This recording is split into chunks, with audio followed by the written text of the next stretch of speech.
Welcome to Resident Evil. In this game created by Jaime López for Gen X Games, we will go inside the Spencer Mansion, as it is a game based on the first Resident Evil video game. We will have to enter the mansion and escape from it, for which we will have to get some items. These are the components of the game. The main component is the neoprene mat that represents the mansion. In the mansion we have different locations. Each location can have one or two rooms. The carpet also indicates us where the enemies that will appear will be placed. One per location, both above and below. Here is where the cards will be placed. Here we have the control card deck, which are the cards with which the players play, and here we place the discard deck. Here we have the enemy cards, and here the discard deck. Here we have the victory point counter, with this small marker that will be moved along the board as we accumulate points. When our victory points exceed 22, 33, and 44, we can access these playing cards, which are essential for winning the game. Therefore, it is essential to increase the victory points. Also, we have this board, which is the character board. All players will play with the same character, and you can choose if you want to play with Jill Valentine or with Chris Redfield. The cards have on one side the character's setting and on the other side which team they start playing for. Let's play with Jill Valentine. Here, she tells us which card to start with, and, as you can see, she also has some tabs where you can put cards. Here are the life points, which are the typewriter reels. Here is a space to put the poison cards, in case the character is poisoned by an enemy. And this is the health marker. This is good. This is a little worse. And so it's critical. If in this state he lost a life or got injured, he could lose one of the real markers. The moment he loses all four, our character is dead. We also have a leader's marker that will be passed on throughout the rounds. We also have, as I said before, the control cards. The control cards will be the action that the players will be able to do. The actions that they have are attack, defense, walk, investigate, and interact, and the value of that action. The actions will have a cost, and the player will have to equal or exceed that value in order to carry out the action. You also have a symbol here, which is the Joker symbol, which is worth any of the other actions. We have these cards that are transparent, and when the rooms are discovered, these cards will appear here and will be the ones that allow us to do things. With the action cards, we will be able to walk. In this case, we could need 2 steps. To investigate, we could need a magnifying glass. In some of them, we are asked to interact with the hand. Depending on what we are asked to do in each room, we will do so. We have these numbered cards that can be of 2 types, with this reverse or with this other reverse. When one of these cards comes out, we will go to our control deck, and the game is going to tell you which cards to take. These cards can be the character's equipment cards, cards to expand the character's equipment, cards to take to the player's hand, cards for the player's area, and also enemies and other characters can appear. We have event cards. The event takes place at the end of the round and consists of 2 parts. One part tells us when the event is going to take place, and the other part tells us which new enemies are going to appear in the mansion. Therefore, new enemies will appear in every turn. We have the login and password cards that we have to get one of each, because they will be needed when we reach the end of the game to be able to escape. We have the enemy cards, which represent the different enemies that we are going to meet in the mansion. It has the image, the name, the foot of the card indicates us where it goes, its attacks value, defense value, the wounds that it supports, and the victory points that give us. Remember that we need victory points to be able to unlock some cards here. The attack is the damage it produces. The defense is the value that we have to overcome, making our attack in order to be able to inflict a damage. Lives are the number of damages we have to do to be able to defeat this enemy. and victory points are only obtained if you defeat it. Once the enemy is defeated, he goes to the discard pile. There are two types of enemy: the normal enemies, which are the ones on this deck, which appear in the event phase, but also when one of the rooms is cleared, and the special enemies, which come from this deck here. The special enemies have the same characteristic as the normal ones: an attack value, a defense value, a life value, and some victory points. Some also allow us to get the login and password cards, and that is the only way to get these cards. Besides, special enemies like normal ones have the image, the name, and the skill, but what makes them different is that they have this yellow text box. When a special enemy comes out, the first thing to do is this yellow box, and then it already acts like a normal enemy. Besides the yellow box, the only difference between a normal enemy and a special one is that they never go to the discard pile when they are defeated. When they are defeated, they leave the game. Finally, we have the force cards, which are placed at the beginning of the game face down in each of the locations. The force cards have two sides: the side we use to close, and when we decide to investigate this location, we need to spend 2 control cards to interact, and we can't turn it over. This way, it would tell us that if we ever have to enter the room, we are going to meet an enemy, and we will be able to place 2 transparent cards. So, in order to investigate a room or to turn the door, we need to be adjacent in an orthogonal way. When we want to reach it, we will have to pay the value of the steps, and once we enter, this card disappears and the 2 transparencies and one of enemy will be placed. This one could be discarded. Let's finish explaining the components, and then I will explain how to play. In the setup of the game, we will have to place each door card in its place, because everything appears closed. We come to investigate it. This could appear like this. We have to select a character, put 4 typewriter reels here, and place these tokens. When we do any kind of activity that is in a room with a transparent card, and we do this skill, it will already be blocked and we cannot do it again. And we mark it with this token. This token here is used if our character was poisoned, and it could be put here. If we put the third one, a typewriter reel is immediately removed. Among the letters that I told before, they are numbered and there are several types. But there are also these, which allow us to increase our storage capacity in the character sheet. Now we have more space to place equipment. These ones with the blue part could be put in front of the player and he could play them whenever he wants. These are the ones that are unlocked when this amount of points is reached. The game ends when you have lost all your lives or this card appears. Lives can be lost because we are poisoned 3 times, because the status marker changes and we need to write down another wound, or because we need to recover the discard pile to form a new deck. Each time that happens, we will lose a reel. These counters here, which can mark 1 or 2, are from when we hurt the enemy. If we have an enemy, in this case for example that has 3 lives, and we have managed to inflict a wound, we put the marker of a wound to know that he has an accumulated wound, and remember that it could cost us only 2 wounds to kill him. The wounds can be turned around to show that he has 2 wounds.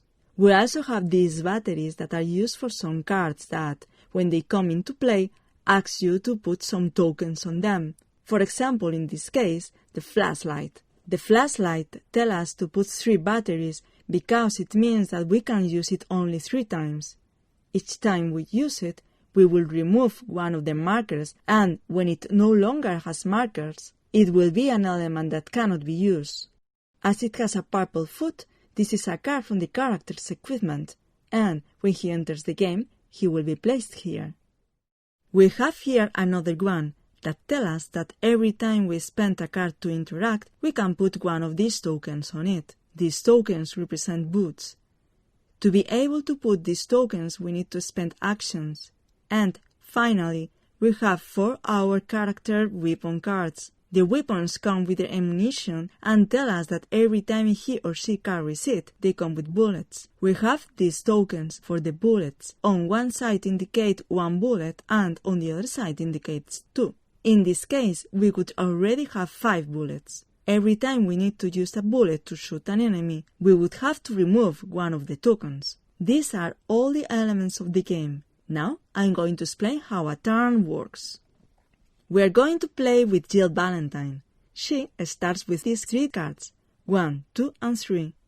We turn these cards over and see that 2 of the cards go here, and this one tells us that it has to go here.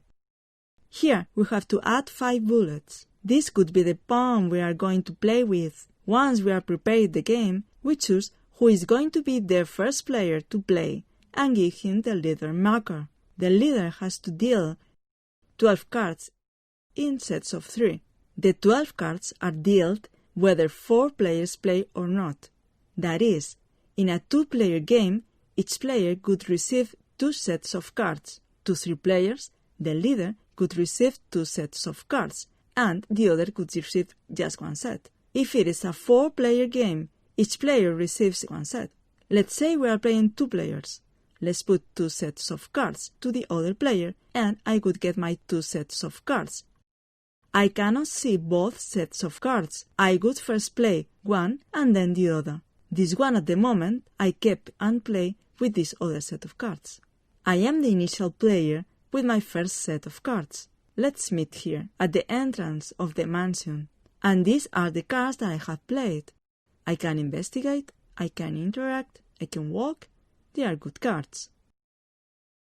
By the way, here we have some special slots to keep cards that I don't want to use. The cards that I don't want to use, I have to put here so that different players can use them later, within the same phase of the game, but they have to coincide with the symbol. If I want to keep a card, I receive it here, and even if it has 2 symbols, only the one with the magnifying glass can be used.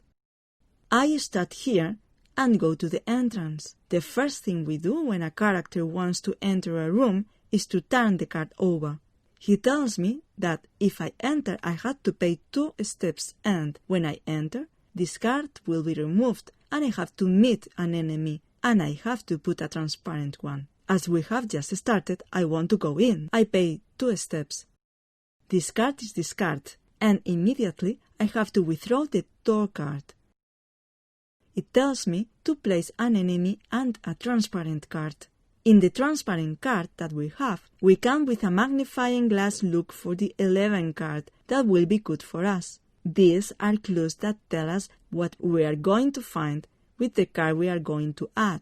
Or I can pay a magnifying glass of 3 to add the 23 card to get attack cards. In my hand, in the first set, I don't have any attack card, but as you can see, there is a pretty important bar here that is going to do us 2 damages if we don't do anything. To kill it, we have to manage to overcome its defense of 3 and 3 lives. Besides, the ability that this enemy has is that he can attack us from a distance, in this case, from a location. It could be a good idea to finish him, but I can't do anything with this hand that I got. What I do have is a magnifying glass. In this case, this could be a value of 3. I can't overcome it, so it's not used to me. In this case, it is a value 1, so I can use this one and see what card we get. I decide to use this card, the magnifying glass with the magnifying glass. Even if I pay too much, it doesn't matter. It is discarded. And I look for card number 11.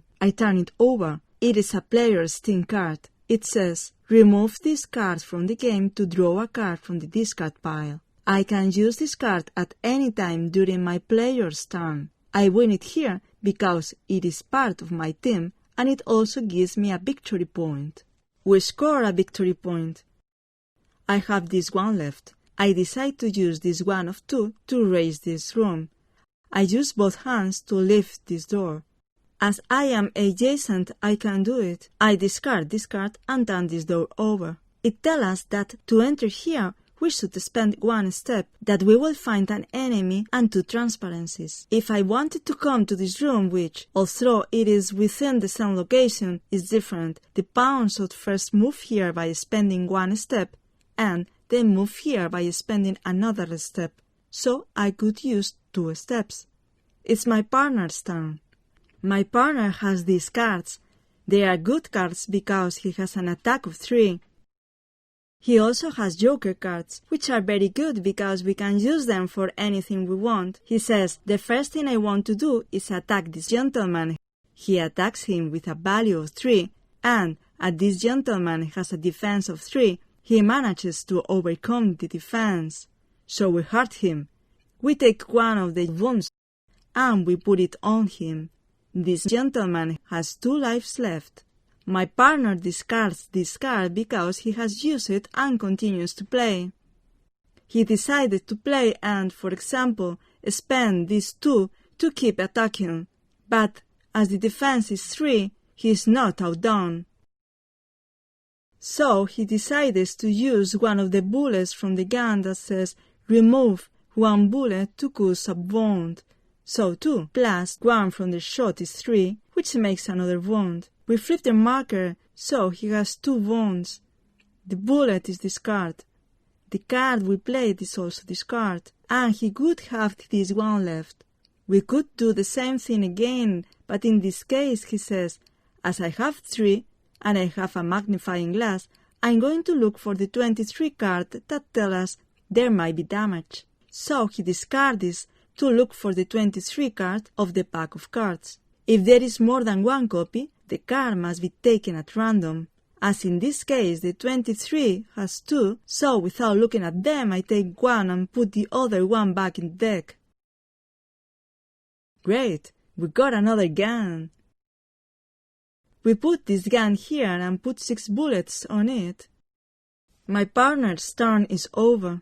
I take the second batch, which I haven't been able to look at so far. I turn it over and it looks like it's not very strong. Let's see what we can do. This enemy has 1 wound left. Let's try to kill him. I choose the damage card, and I also shoot this new gun that says that if we remove 1 bullet, it does 2 damages. 1 damage from me plus 2 damages from the bullets. I leave it at 5. I make the 3rd wound that this enemy has left, and he's already dead. We remove the tokens with the wound pieces and this one, for having eliminated it. Give us 4 victory points. It is placed here because we have already finished with him, and we score another 4 victory points. Right now, we have 5.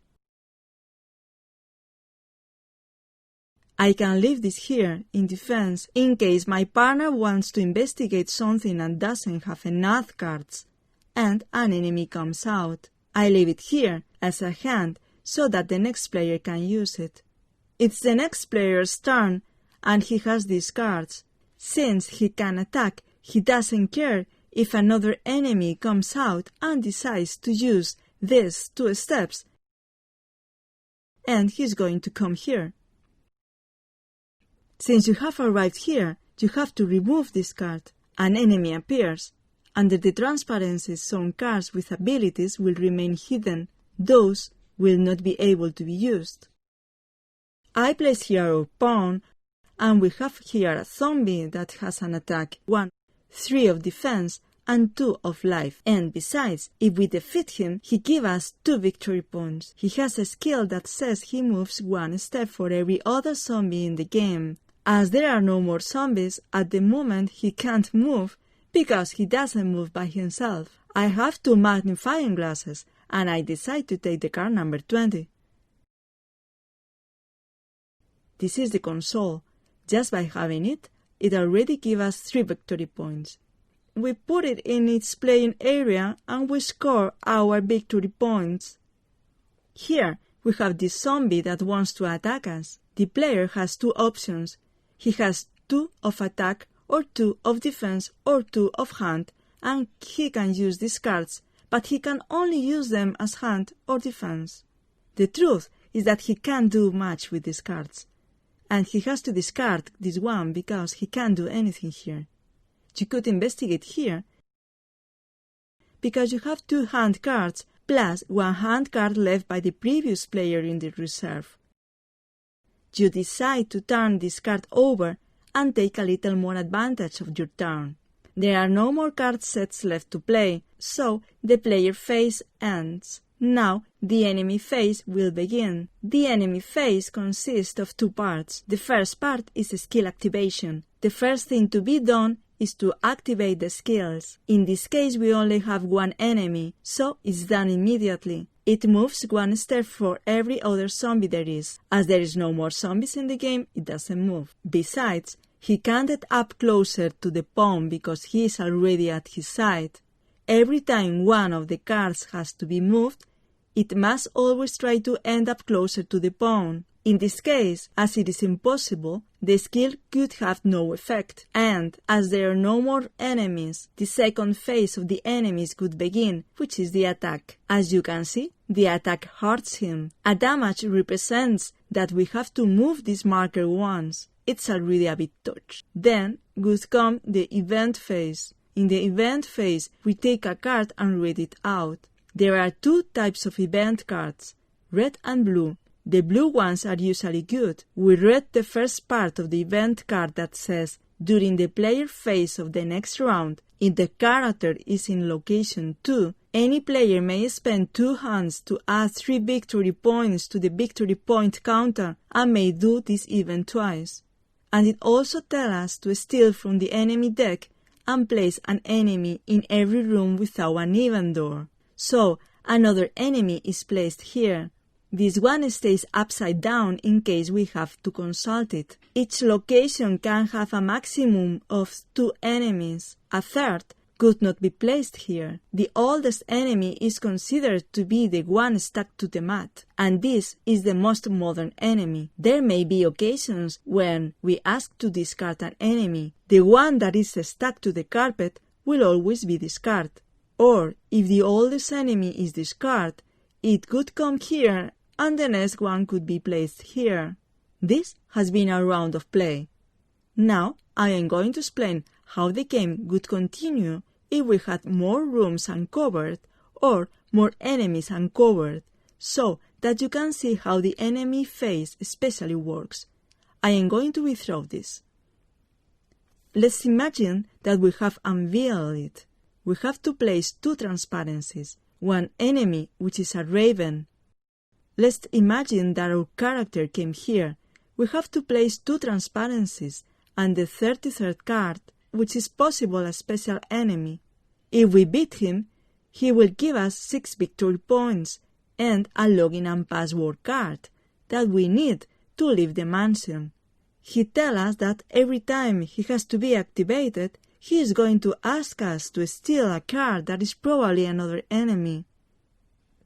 Let's imagine that we have returned to the entrance and that we have all these enemies. We have played the player phase, where we have played our 2 sets of cards and each of us has discarded the ones we have used. By the way, if any non-defense card was left on the character board after finishing the player phase, it could be discarded.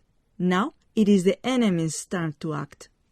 As I said, the enemy phase has 2 steps, activation and attack. In the activation phase, it's simply seeing what they do, and here we have our character. We have to think that our character in the rooms is making noises, so the enemy will be activated depending on the proximity that you have to the character. First, all the enemies on the floor he is on will be activated, and then those on the floor he is not, starting with his room. In this case, there are none, so it's okay. Let's move on to the next room. First, you play the rooms on the left and then the rooms on the right. We start with the first one and nothing. In the next room on the left, we have this one, activation. It moves for every zombie there is. There are no zombies, so this one doesn't perform its skill. This one says, moves a step and poisons, so it moves 1 step, and it can move orthogonally. to an adjacent room, which is closer to the character it does. And besides, it poisons him. We take one of these poison pieces and place it here. When the third one is placed, we will lose a typewriter reel. He has already finished his skill, and we don't have any more here. We leave him be.